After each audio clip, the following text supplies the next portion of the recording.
Because there's two different types of trainings, in my Okay. opinion.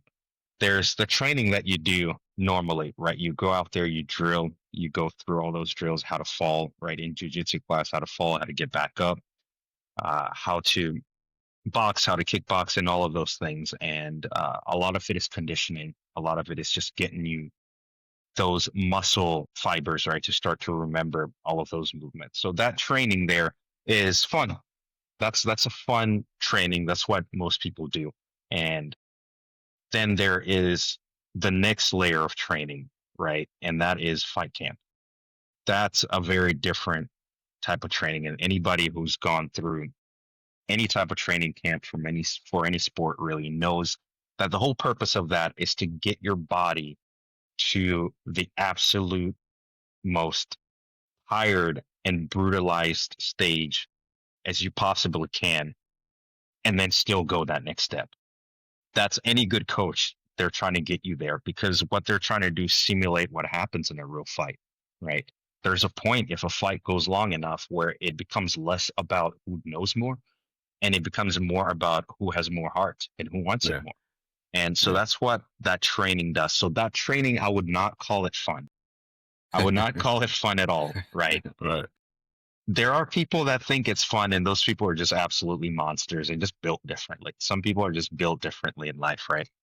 But I would not call it fun because what that training does is just hard every single day. And you have to get to the point where you understand that that is just the way it is. It's hard because it's supposed to be hard, and that's okay. So, me learning how to take punches, me learning how to take body shots, me learning how to get kicked in the head without protecting my head, right? That'll teach Mm. you real quick how to Oh block yeah.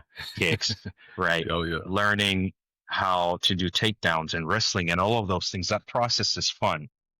But as I mentioned, the fight camp aspect of it is extremely exhausting, extremely brutalizing, but there is a beautifulness within that process. There's something that's just addictive in the sense that you start to see how much you're capable of doing. You think you're working hard until you get to the point where you are about to give up. And then you hear the words of your coach that one more round, and then you go one more round.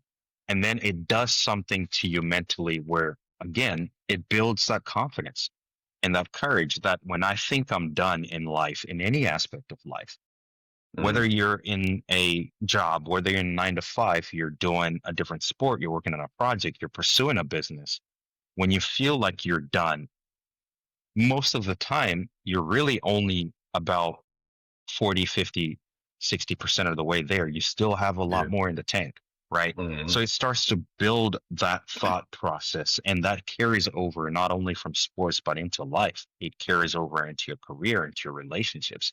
And that's where you see people that you haven't seen in a while and they've gone and started training at something that come back and you're like, man, you've changed, Yeah. right? You've changed. Yeah. Not really. They've grown is what Yeah. they have.